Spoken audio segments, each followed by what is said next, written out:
106.9 FM, CampusNation.com, the sports animal. This is our second sports show of the year, and it's coming from you live at Damon's in Wilmington, Ohio. Joining us tonight live will be Wilmington High School head football coach Scott Killen and defensive playmaker Doug Estes, and coach from Wilmington College, Brian Moore, head coach, and two of his senior linemen, Sterling Clark and Lane Hackner. I'm proud to say that both teams are coming off huge victories this past week. Wilmington High School beat Greenville at Greenville 60-27. And Wilmington College Quakers beat the Earlham Quakers in the Quaker Bowl at home 49-20.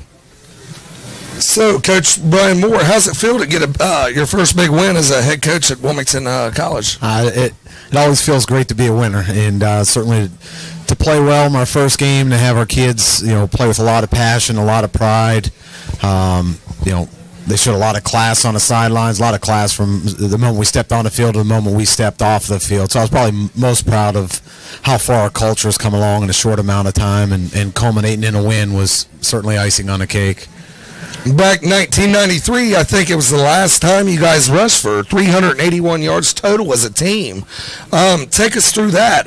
What have you worked on getting up to this point? Did you feel like you would rush for almost 400 yards as a team? Did you feel that was one of your goals? No, I don't think any game you go into thinking, boy, this is a time we're going to run for 400 yards or anything like that. We felt we could run the ball. We really did with our experience and size up front. We go against, we have a really good defensive line. We get to go against them every day in practice. So we felt that we'd have some success running the ball. We tried to loosen them up early, throwing the ball quite a bit, and Luke got us started hitting a couple vertical routes early. And then the second half, we had a lead. We wanted to protect the defense a little bit and run some clock, and we put it on, put it in the hands of those big guys up front, and they delivered. I mean, it was just one after the other. Yeah, well, your first drive, I think, was it P.J. Meyer touchdown? Yes. How many grabs did he have at that? He had two touchdowns and 100 yards on a dot, so pretty productive with his two catches.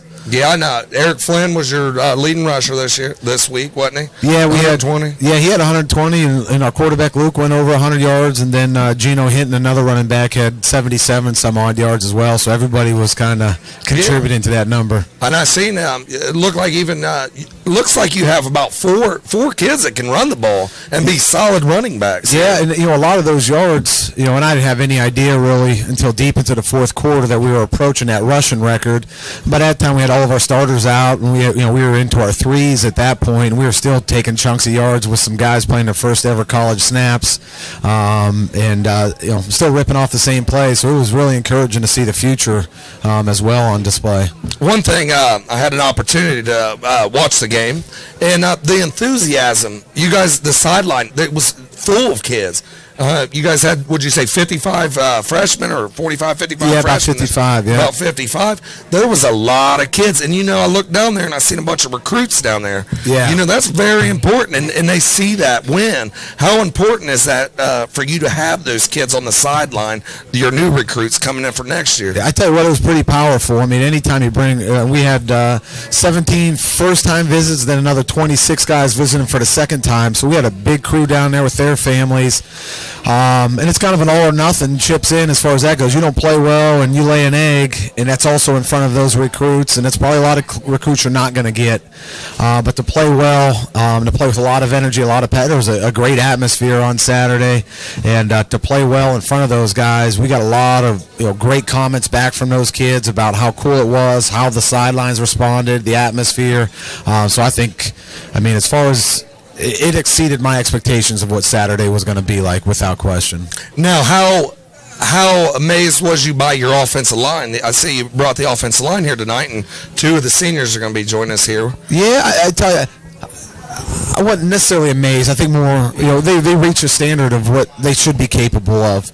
It was a defensive front that we were seeing that we should have physically manhandled, and they did. They did exactly what they were supposed to do, and probably above and beyond with the number we put up rushing-wise as far as tying that record and stuff like that. Was not quite expecting that, but we were definitely expecting to run the ball. So I think we set the bar pretty high of what our expectations are for those 5, 6, 7 guys that rotate in up front.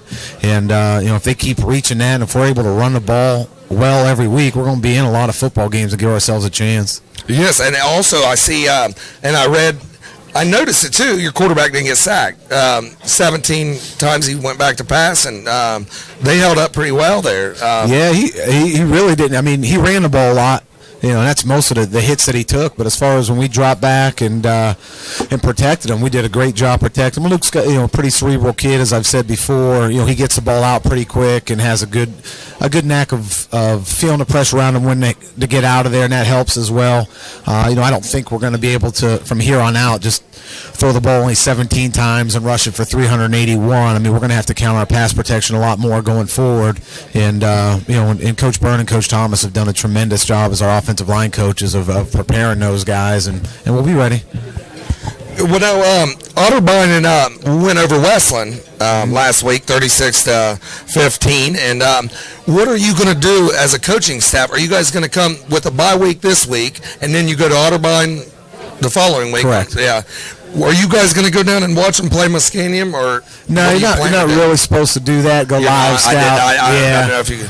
No, so we definitely won't do that. We'll get the film on Sunday. We already have, we have their first week against Ohio Wesleyan. We have that film. We've already broken down and started working on their defense and their offense.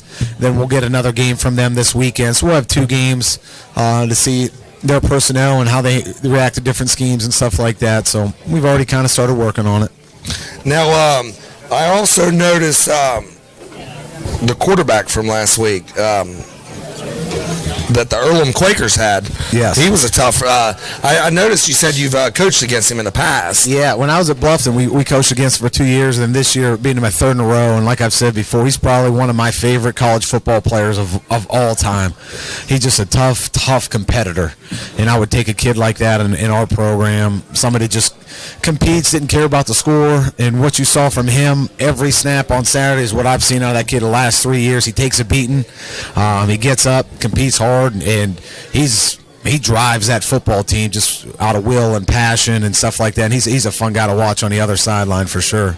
Now, what are you guys going to do moving forward off this? What are you going to do to contain a quarterback with that caliber? Because I'm sure you're going to see even better and better and better as the year goes on.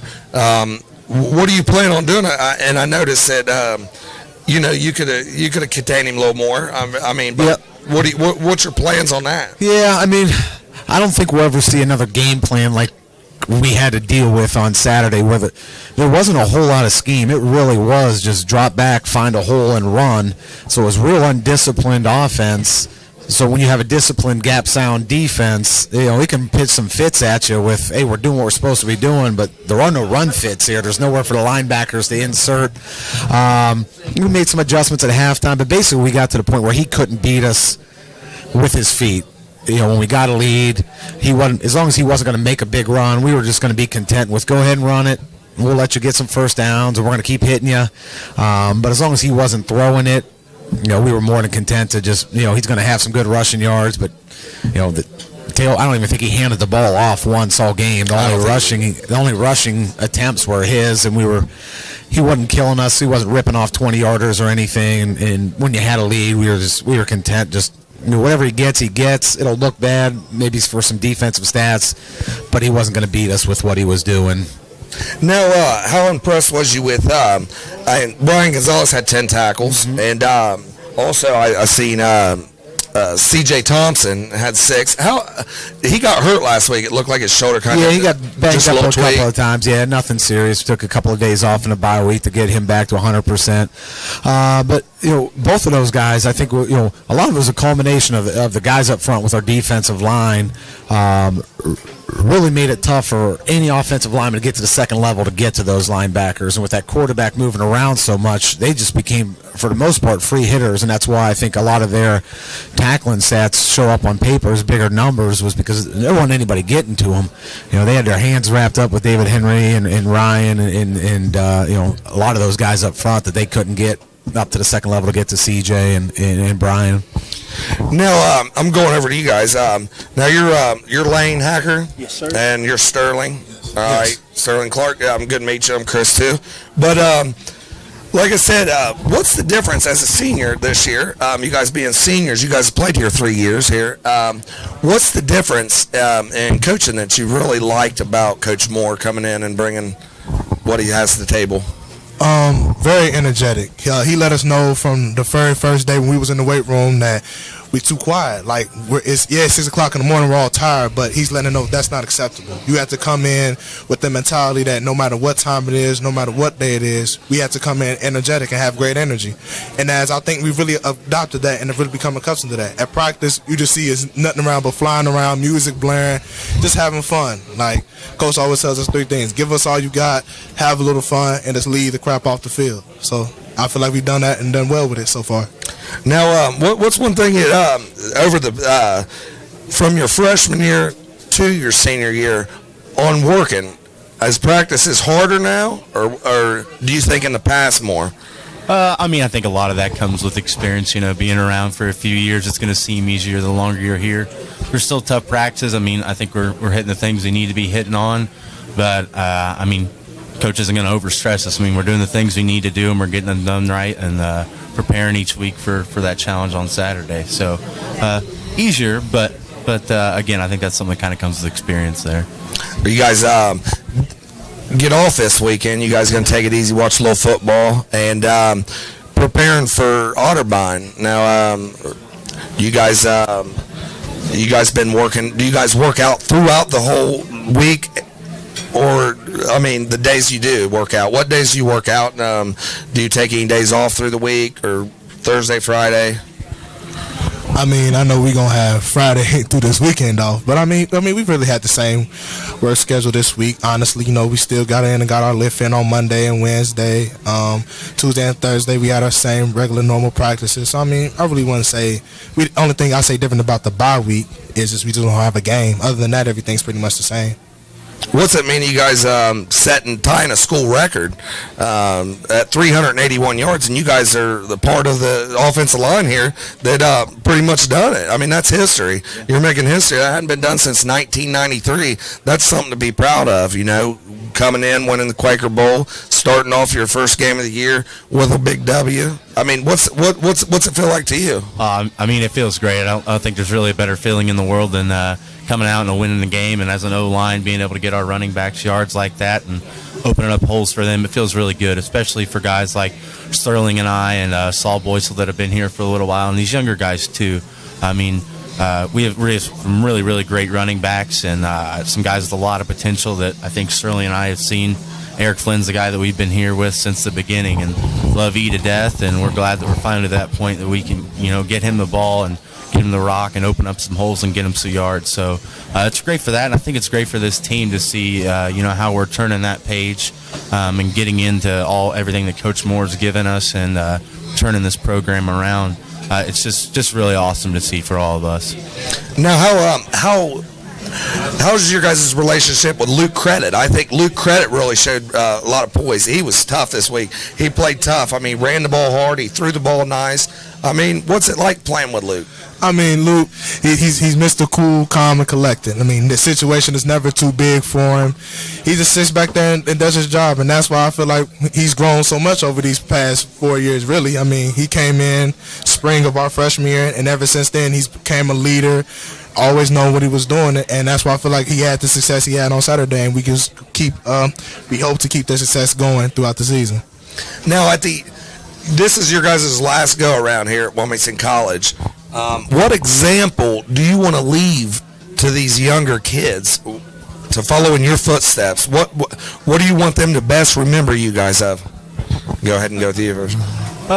I think for me, it's probably the work ethic that you're going to need to be successful. I mean, I'm not going to tell you that I'm the best guy, and I didn't come in the best my freshman year, but a lot of hard work in the weight room and with coaches and taking that extra time to watch the film. I think that's really what develops a good player.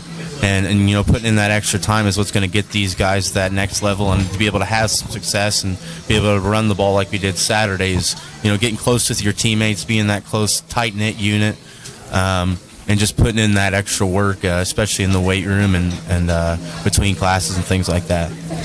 I mean, me personally, is that changing the culture. Our being known as the senior class that helped turn this team around, going from 0-10, 0-10, 1-9, 0-10, 0-10 to now, man, that team, they really changing the culture. And that's something that's going to be real special to me once I leave and graduate from Wilmington College. That's awesome. Now back to you, Coach. What on these two seniors, their work ethic, and I know you brought them here tonight. You wanted them on the show tonight, and what can you tell us as a whole community and on 106.9 something to look forward to for these guys to look forward to in the future? Yeah, I mean, I think these guys Sterling kind of hit on it. How powerful the senior class can be, how much influence they have going forward. It may never show up on a scoreboard this year, but their legacy that they're leaving right now, by how they approach, how they've changed this culture already, the sacrifices they've made, really bought into a lot of new stuff that our staff brought in. And once they, you got through that honeymoon phase and of getting to know each other, now I think that relationship's really taken that next level of trust from me to them and them to us. And the leadership they're supplying our younger guys of, hey, we haven't won a lot of games around here, but follow this plan, follow us, and you'll get results. And I think that legacy, no matter how many games we win this year or not, the standard they're setting is an unbelievable standard. I mean, they are doing it 100% the right way. And if they keep that up, all of those seniors, if they keep that up here through the next 9 games, that's going to be something that I'll cherish forever, because it's going to pay off tenfold down the road. Now, your younger running backs, he says that Eric Flynn, he a junior or a senior? Eric's a senior. Yeah. Senior, and they said, you could tell with a tight-knit group like they are, seniors, they've been there for a while, they've seen a lot. Mm-hmm. How important is that to you to be here for them and help them change this and go out on the right foot? Yeah, that's a big part of why I took this job. Yeah. It wasn't me looking for a job that it was already established, where there was already a culture set. I mean, there's no, to me anyway, there's no joy in that. For me, I wanted to be a part of giving these guys an experience that they can remember. Without that, if the culture doesn't change and they had 4 years of what they've had up to this point, you don't get that full fulfillment of what college football can give you, and they miss out on that. And that's kind of a driving force for me, is to give them that opportunity to experience how special college football can be when a program's run out of passion and caring for each other, and what you can reap from that. And if they get that out of the season, man, that's something that they will never ever forget. And if I can, and me and my staff can be a part of getting that for them, then shoot, that's what we do it for. Now, coming up on Otterbein, what do they like to? What kind of offense they like to run? What kind of defense they run? I mean, tell us a little bit about Otterbein. Yeah, their offense is very similar to ours. They're going to be a little bit more spread. They're going to concentrate on running the football. They're going to have a dynamic quarterback and do a lot of RPOs and try to spread the ball around. They got 2 really, really good receivers we've got to be conscious of at all times. Their defense is a little bit different. I mean, they're an odd front defense. We just saw that the last couple of weeks, so we'll see a little bit more of that. Their coverages are a little bit more advanced than what we've seen, so there's going to have to be a lot more game prep and film study out of our receivers and quarterbacks specifically. But up front, as far as the running game goes, the nice part is we just saw a similar scheme the last 2 weeks. So we're encouraged about that, but it's a very, very well-coached football team. They're in the top half of our conference.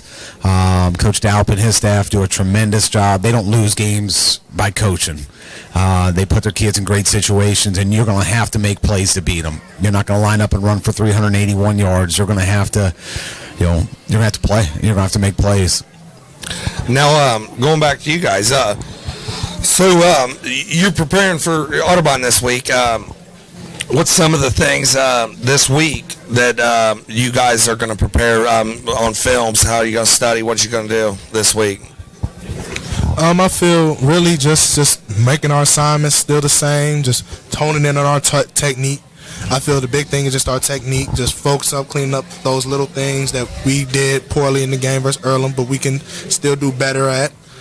And just all the little things, just still talking with each other. Communication is always key on the offensive line. And all that, and the other main things, we'll be fine. We'll be good to go. So, Coach, tell us a little bit along the way. You guys play Otterbein this week. It'd be not this week, the following week, on 2:00 at Otterbein. Yep. Tell us a little bit about down the road. What else games you face in the OAC this year? Well, Some tough teams in the OAC this year. Yeah, you look the at. tough teams are always the same. And to be quite honest, I know that we play Otterbein Saturday at 2:00, and that's got 100% of my focus. Yeah, I know our next home game is week after that. We had a night game against Capital, and I couldn't tell you who comes after that. Yeah. I mean, I don't know which order they are, but I know Mountain Union and John Carroll and Baldwin Wallace and Heidelberg are still on there somewhere. Yeah. But ultimately, we got one focus right now, and that's to get to 2-0, and we got to go through Otterbein to do that.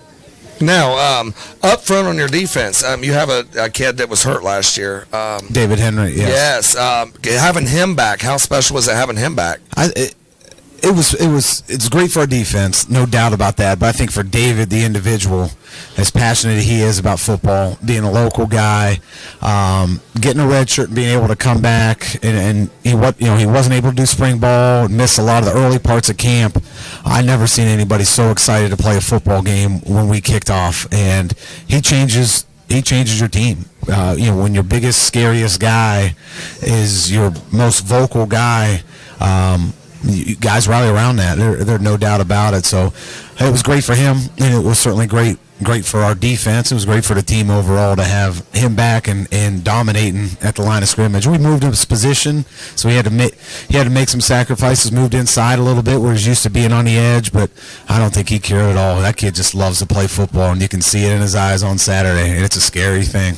And I really, when you put in your 2s and 3s with the backups here last week, I really, I thought your freshman quarterback, number 1 there, Yes.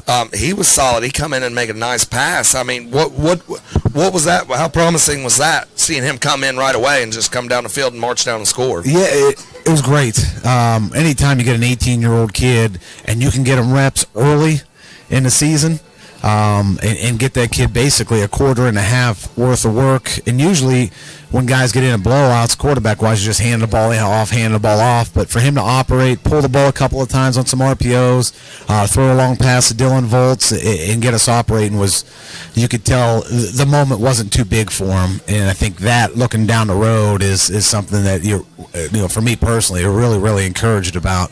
He's had a great camp, and he's been able to absorb things and actually see him convert it and execute it was really, really encouraging. Now, for you guys have 3 or 4 running backs, and you got a good quarterback that can run behind you guys. What's that feel like when you have, even some freshman kids that can touch the ball and run and going to give you 110% every time they touch the football? I mean, what's that feel like to you? Is it different? Do you feel like, maybe Eric Flynn gives you a little more, or Geno Hinton gives you a little more, or maybe Luke Credit gives you a little more? How do you feel about that? I mean, for me, I think it's great to see, like Coach said, to get some of those younger guys in there and get them experience. That's super exciting. And honestly, I don't think there's, at some positions there'll be a little bit of a drop-off, but I really think at a lot of them there's not. There's guys that are backing up, some of our starters that are going to be just as good when you put those guys in the game, and really have a lot of success. And it was great to see that on Saturday, that those 2s could get out there and put in that work and do so well, being so young. And also as seniors, I mean, realistically, we only have one season left. So that's great to see that we're bringing in guys and some young guys that are really going to build this program in the future and do a great job for us. And also, those are the guys that are giving our defense looks throughout the week, and our defensive guys that are backing up. I mean, those guys are giving us looks, and it's great to see that we're seeing people that are challenging us throughout the week and can also be successful on Saturdays, in my opinion.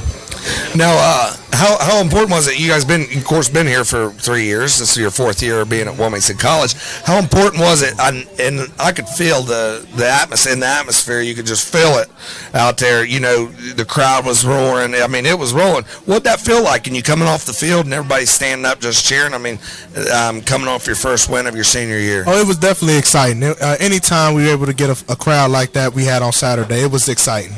And when Coach talked about it all day, like all camp, all throughout the offseason, when you're going to see how exciting it is when you see all those people in the stands, and when that clock hits 0 and you're on the winning side and we're singing that fight song, and how fun and actually it was, and just seeing all those people that are supporting us, not just your family, but your friends, classmates, professors. It just is really starting to show that we're not just slowly and surely, we're changing the culture around the community. And that's everything Coach has talked about since day one. We're not just trying to change the football team, we're trying to change the whole community of Wilmington. And I feel like we're doing the right steps to do that. That's awesome.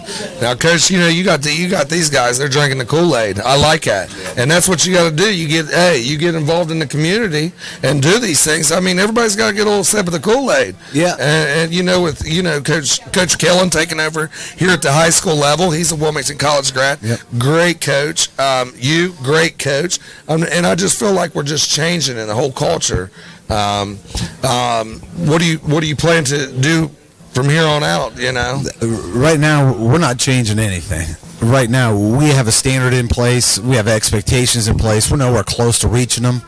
And it doesn't matter if we play Mount Union or if we play Earlham again next week. Our approach, our standard is about us. Our culture, our standards, our expectation. It doesn't matter if we play the New England Patriots. That's not changing us. We're not changing for anybody. We know who we are. We know where we want to go. We know how to get there. And we're going to keep in constant pursuit of not accepting our last performance as our best performance. Our best performance is still ahead of us, and we're going to be in constant pursuit of chasing that. Well, thank you guys for joining us tonight on WZAA 106.9. It was good to meet you, buddy. Yeah, good you. luck the rest of the year. Thank you for having us. We appreciate it. Thanks for having us back. I appreciate you it. guys. Thank you guys so much. Good luck against the Otterbein in 2 weeks. I hope you guys win here. We appreciate it. Yeah, me too. We appreciate it. All right, thank you, sir. You got it. Next coming on will be Coach Scott Killen and his guest, Doug Estes. How does it feel that the coaching do Thank you, buddy. I appreciate it. kind of crazy?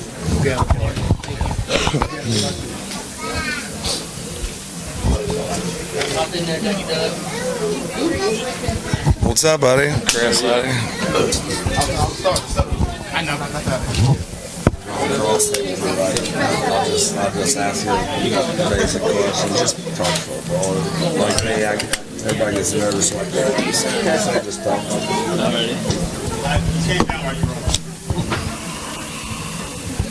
All right, remember, you just press the left button. When it's green, you're good. Is this good now? Right now, it's on hold. You press that left button, and when it turns green.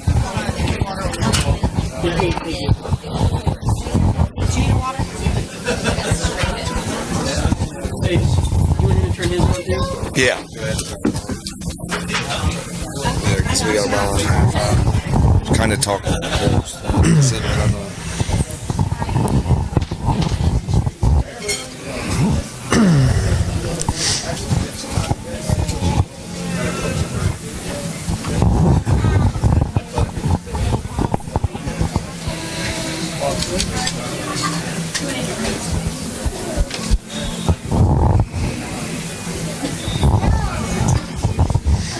Are you ready to roll? Ready. You want to start it up? Welcome back to WZAA 106.9. That right was Brian Moore, Coach Brian Moore for the Wilmington College Quakers. Now joining us is Coach Scott Killen, for head coach for Wilmington High School, and Doug Estes, which he's their defensive end. Defensive end and starting right tackle. Okay. So, Coach, how big was this win this past week? Well, any win's always big. So, it was the next game on our schedule. So that was the most important game. It was huge. And I think what you saw was we overcame some adversity, and then we kind of finally got our groove offensively. Put up 42 points in the second quarter, and kind of never looked back after that. School. Now, also heard a lot. How your special teams. How much do you guys work on that? I mean, I heard your special teams look really nice this week, and do you put a lot of time in that and effort? We do. Our best guys are on the special teams, and it's kind of one of the rules we have. You can't play offense or defense without playing special teams, and so we have our best guys on there. And when you look at it, we opened the game with the Diamond Bogart 86-yard kickoff return. Turn around the next series on defense. We got a block punt for a safety. Should have been a touchdown, but it is what it is. And then later on in the game, we had another safety by Doug, and they kicked off to us and returned it to the 5 or 6 yard line. So it's one of those things we emphasize, we hit home on every single day. It's the third phase, and we focus on that as a very important part of the game plan. Now, how big was that win last week, and how can you see the difference in the kids' attitudes from the first week to the second week coming off a win rather than a loss? Well, I mean, anytime you get a win, you're going to have a little pep in your step and a little giddy up, a little excitement. I think the biggest thing we took from is, the coaches have kind of been hammering home what we could do. When we put all three phases together, we're pretty good, and we really feel that way. And I don't think the kids really bought into that until all of a sudden things got rolling in the second quarter. So now it's kind of like I can't wait to see what we do first quarter against Vandalia Butler Friday night, because I think we're just scratching when our athletes get going and our defense starts to get 3 and outs, and our special teams are doing what they're doing. When all three of those phases get going, I think you can see what we could have here in Wilmington. Now, what do you expect out of Vandalia Butler? Do you think, are they a pass? Are they a run team? What can you expect? What can everybody expect from them? Well, right now, I mean, they're probably the biggest team we faced when it comes to size. I wouldn't say they're the most athletic, because that goes to Valley View. But they're very similar to Greenville in the aspect. We have 2 films on them. One film, they threw the ball 34 times, and then the next game they turned around, they ran the ball 42 times.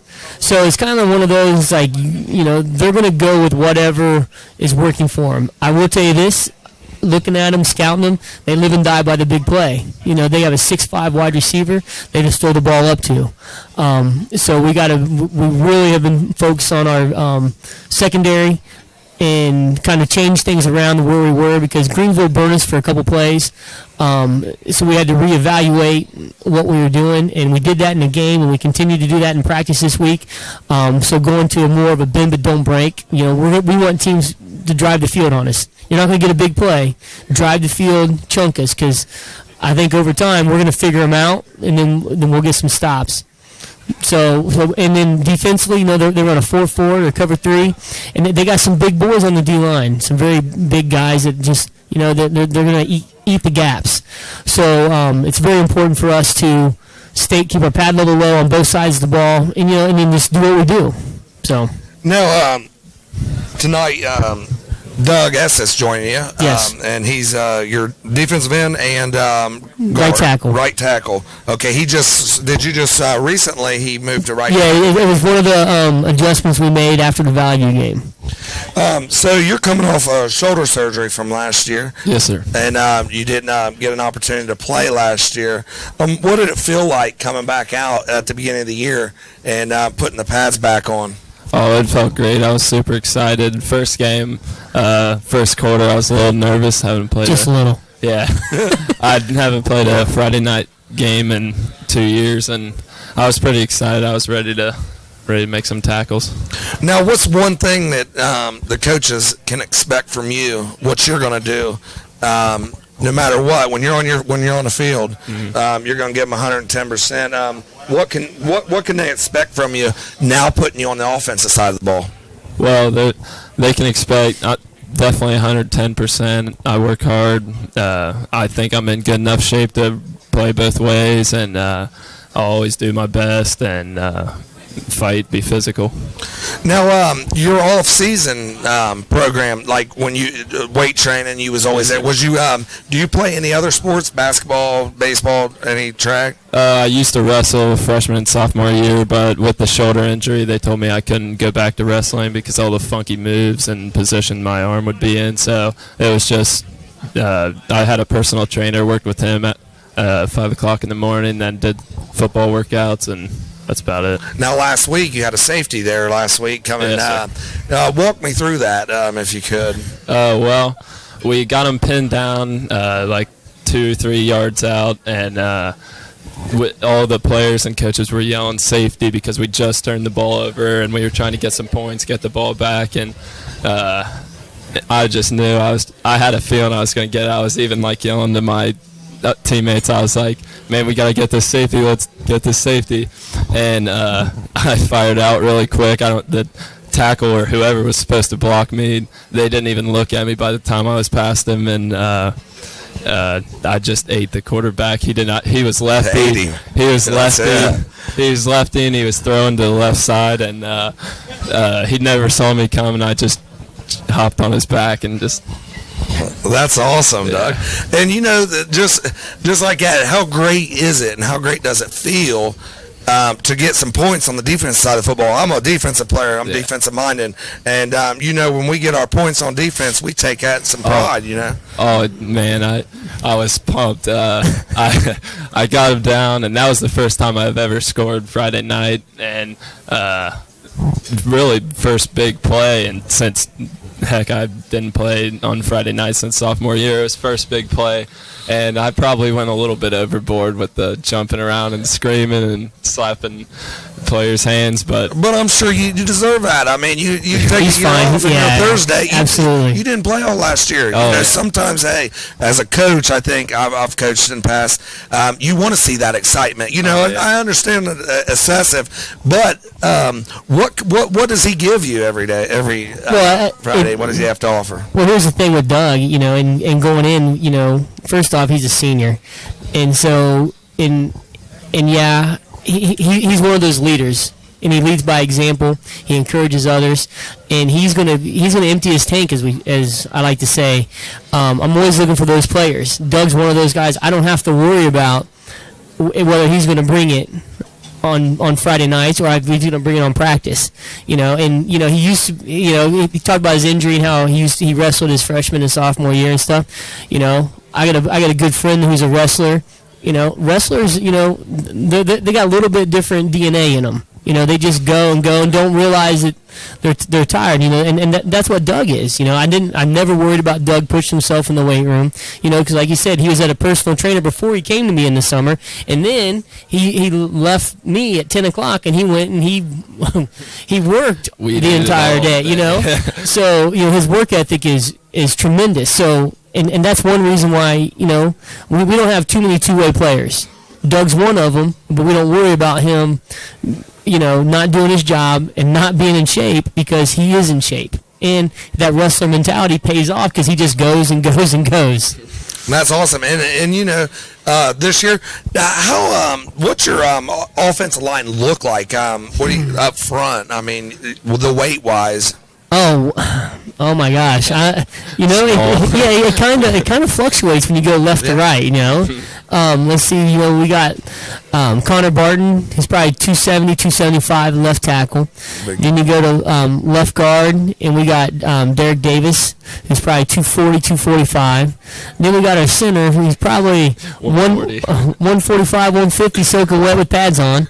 And Austin Brummett. Then we got our right guard, TJ Rockhold. That he probably goes right 225, 230. Yeah, probably. And then we got Doug right tackle. What do you weigh, Doug? About 180, 185. So like I said, it fluctuates. It's kind of like a roller coaster ride. You got your ups, you got your downs with the weight. So, but the biggest thing is they're all athletic. They all can move. And right now, and one thing we've told our offensive line is we have the athletes. Just get a hat on a hat. Do your job, step the right way, get a hat on a hat, let our athletes make plays, and you're starting to see what we mean by that, and hopefully we can carry it over to tomorrow night. Now, did you get much bunch package last week, or did you spread it out more? Do you feel like you guys have more of a better chance either spreading it out or just depends on the circumstance? I really think it's by the circumstance. We are kind of exploring more empty sets and more RPOs. Given our quarterback is only a sophomore, kind of the green light to count the box. If we got the numbers, we're going to run it. If not, we're going to get it to our athletes. So, it's going to put teams in a bind. And right now our offense, our kids are starting to understand it's all about the matchups. And we haven't even scratched the surface yet on where we could go, because once teams start getting these films, it's like, okay, do I stop dialing? All right, we're going to focus on dialing. Well, then our running back DJ Ames goes off, and we're starting to get him more in the passing game. Okay, you want to stop DJ, you want to stop dialing. Well, guess what? We have 4 or 5 other guys that we can put in receiver, and they're gone. We haven't even got Matt Smith the ball yet, where we want to. And, Matt Smith, he's 6'2", 6'3", hard-working kid, great hands, big target for us. And it's about his time, where teams aren't going to know about him, and he's going to have a big game for us at some point. That's good, being able to spread out and be versatile. Yeah, and then we've got guys on the outside, and Ryan Camp and Mason McIntosh and Cam Coomer. It's just a matter of time for those. It's kind of like we're getting to the point now where kids are starting to understand pick your poison. Yeah. And we're starting to add more stuff in. So now up front, you joining on the offensive line. You're now on the offensive line. What do you like more? Do you like pass blocking, or you like to attack, or and on the run game? Well, I'm not really I haven't been a lineman before, so I kind of just do whatever it is. I don't really have a preference. I like playing smash mouth football, but I'll pass block. It's whatever. That's good. he just wants to score points. Yeah, exactly. Whatever. The W. It's all about the W. Yeah. That's what I say too. Now, special teams. You have a couple kickers, don't you? I do have a couple kickers. All right, explain these two to me. Well, they're kickers. Yeah. Yep. So, we got Junior Brady Henry, and and right now Brady, when it comes to PATs and field goals, he's pretty automatic. We haven't had an opportunity to really kick the field goals, but we feel we get 25 yards and in, we're coming away with points in some way or another. Doesn't matter the hash. I think the longest he's kicked in a game has been 42 or 43 yards. The longest he's kicked in practice is, I believe, is 47, 48. So, he packs a little punch. And then we got a sophomore, Rory Bell. Rory's our punter. Kicks he's got a boom. He's a little inconsistent right now on his PAT and field goals, but when he gets a hold of one, especially on kickoffs, he can put it 5-6 yards deep in the end zone. So that's kind of like our kickers, and we do use both of them on kickoff.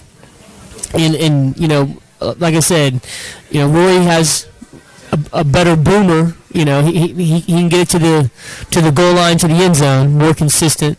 But Brady puts it where we wanted to put it. So when we play a team that, look, we don't want to kick deep, Brady's probably going to be our guy, because Brady can squib it, Brady can onside kick it. He can pooch it a lot better than Rory can. Rory's just a boomer. So that's kind of what kind of the way we kind of figure things out. So Yeah, I noticed that you guys had a couple in the past, even last year. They were some good kickers. So I know you really emphasize on your special teams. right. So there is really a rhyme or reason why I have kicking off who I have kicking off, even though some people don't always agree with that. But I agree 100%. Yeah, I know exactly right. where you're coming from. So, but having two kickers is a good thing to have. Oh yeah. But also you're like, oh man, I want to get this kid, but this kid's pretty automatic. So it does weigh on a coach's decision a little bit. And I'm sure all across Ohio, people would die to have two kickers. Oh yeah, I mean, look at the people that only have one. Well, look, Maurice Clinton don't even have a. I don't even know. Never. I haven't seen him on film yet. But and I've been on teams that we scored a lot of points, and we're just hoping to get the ball through the uprights on a PAT. So and never had the luxury of kicking a field goal. So now it's nice to have. Now, one thing I wanted to ask you, Doug. I was asking some of the senior guys there from Wilmington College. This is your last year. This is your last go-around. What's some of the things you want these younger kids to take from you and when it's all said and done and you're out the door? Well, main thing is just work hard.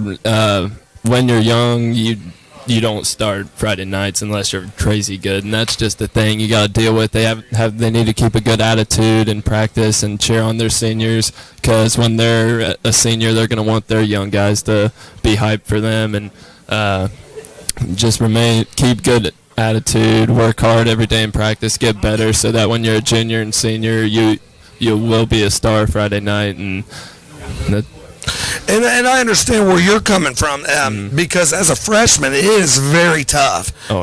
I went to a smaller school, so getting on the field is a little bit easier. Yeah. But you come to a school the size of Wilmington, and you're producing 65, 70 kids. There's freshmen and sophomores that are great athletes, but they're not always going to be on that field. Yeah, and exactly. they could be people's like they're better. But, like you said, I think you made a good point. What people need to realize is, hey, at least they have guys like you, and they're growing. They have someone they can follow in their footsteps. Yeah. And you know what? They're going to be great football players. Their junior, senior year. It's going to be their time to shine. And, I think it's huge, and I liked what you said there. Thank you. But going back to you guys play this weekend. Tomorrow, Vandalia Butler. Yeah. I know this is a huge win. I mean, this is a must-win for you guys. Yes. I mean, totally, going into the SBAC after this, you're going to go into the league play.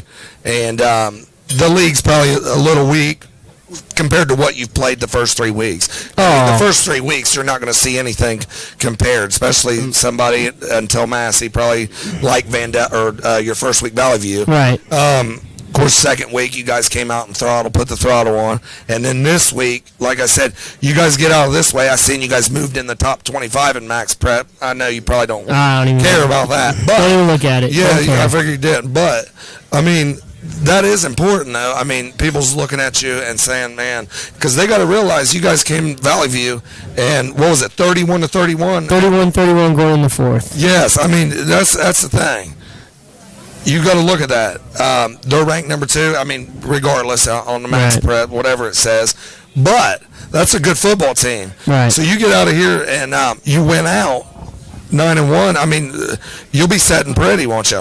I don't even know. I mean, we'll have to kind of see how it plays out, and and really, I believe it or not, I do get this question a lot. Yeah. Okay, and it's one of those that these kids here, they don't understand what's after week 10, and we want to kind of keep it there, because we got to take care of business. We've been so close, the past 3 years, we're just missing out one more win and we're in.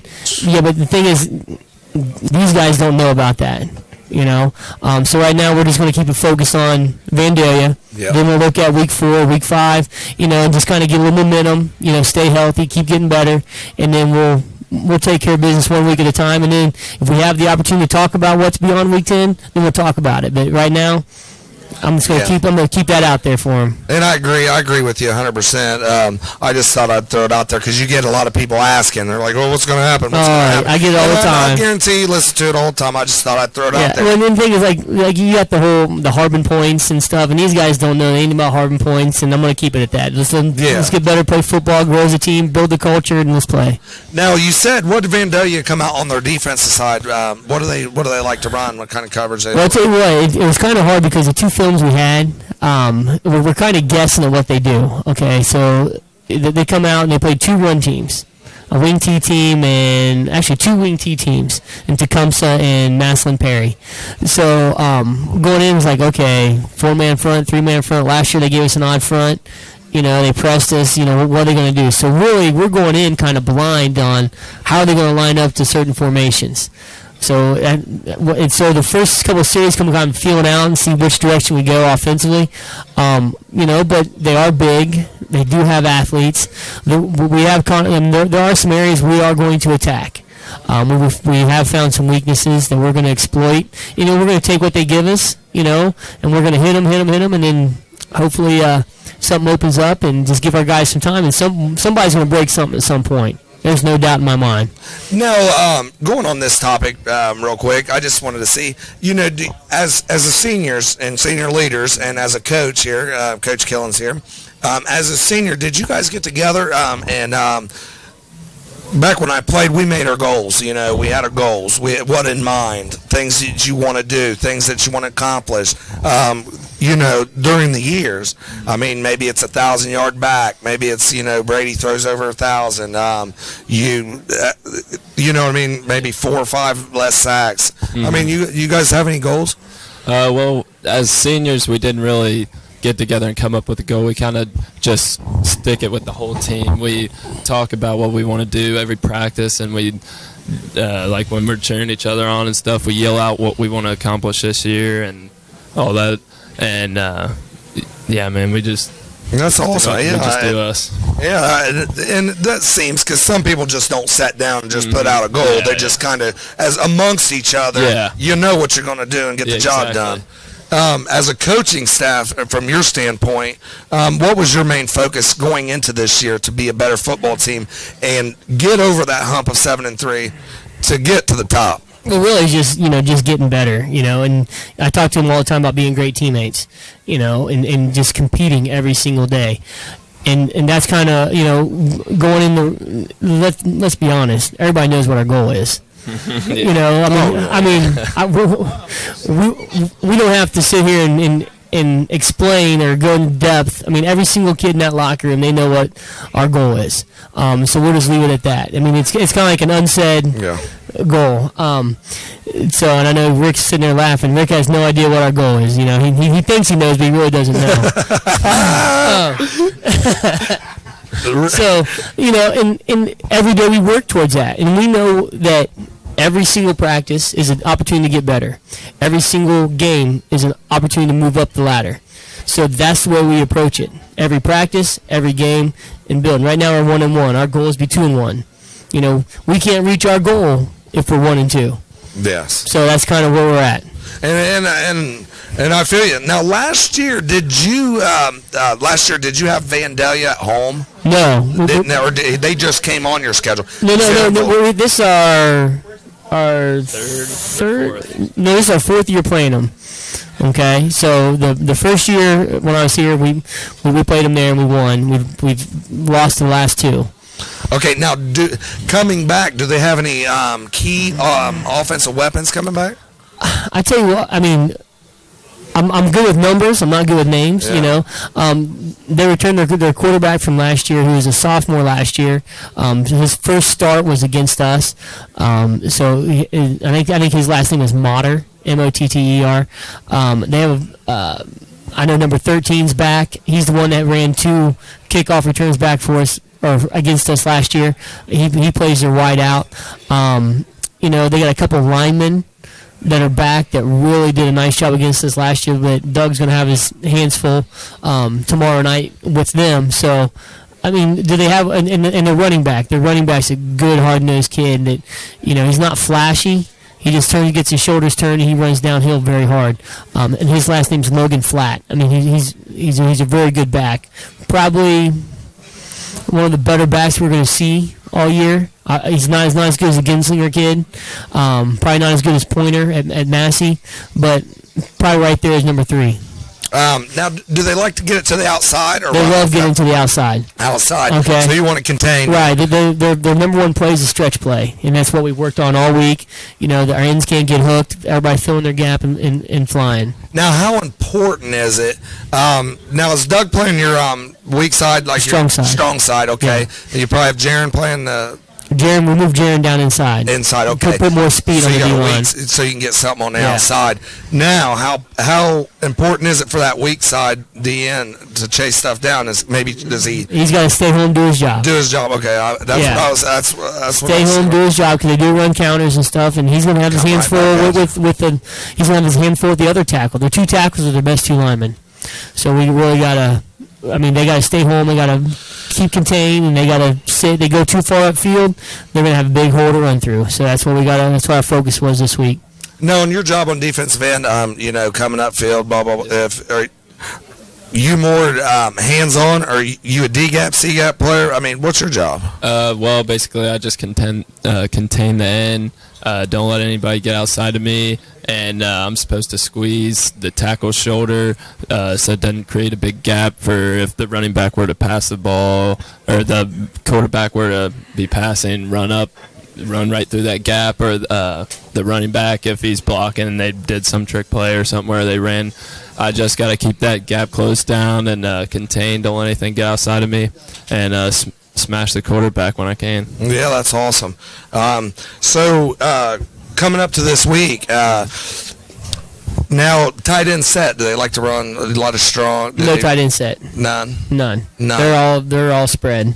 They're all spread. So Yep. just single back set, double wide. The single back, every once in a while they put a running back there. They'll have 2 running backs, but they're still, they're going to have 3 receivers on the field every single time, sometimes 4. Nice. So this week,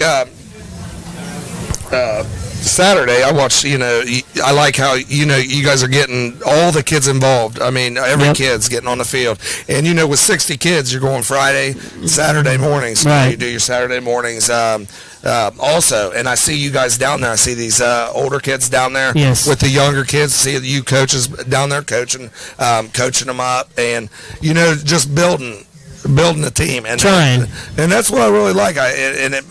It makes me excited for Wilmington football now that you have a coach like yourself here and Coach Brian Moore as well. In the community, like I said, people starting to drink the Kool-Aid around here.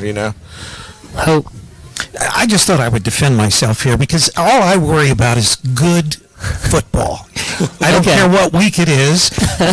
Week 10 is as good a week as any, as far as I'm concerned. But this week is the important week. I was going to say, Rick, we're on week 3, buddy. I don't even know who we play week 10. Oh, I don't either. But He's we want ugly. to go beyond week 10, right? I don't know. No comment. All right, well, that about wraps it up for another sports show here, Chris. And I really, really thank you, Coach Skillen, for Thank coming you guys in. for having Doug. us. It's been nice. Thanks. Good luck. Good luck tomorrow night. All right, thank Friday. you. Yep, tomorrow night. Yeah, well, we'll be carrying on Campus Nation, so Okay. we will be there with. Actually, you're going to introduce the second camera, so we've got a girl that's going to be down on the field catching all the action right there at field level as well as up in the press box. So, Exciting. yeah, and it's getting even better because we've got a new system that we'll be deploying here probably towards the end of September, and we've got NFL graphics. It's really going to be very impressive. Yeah. Man, that sounds good. Yeah. Well, thank you guys for having us. Thanks, Thank Dave. you, guys. See, you talk good, man. Good job, dude. All right. I like it. It is nerve-wracking. Look at it. I was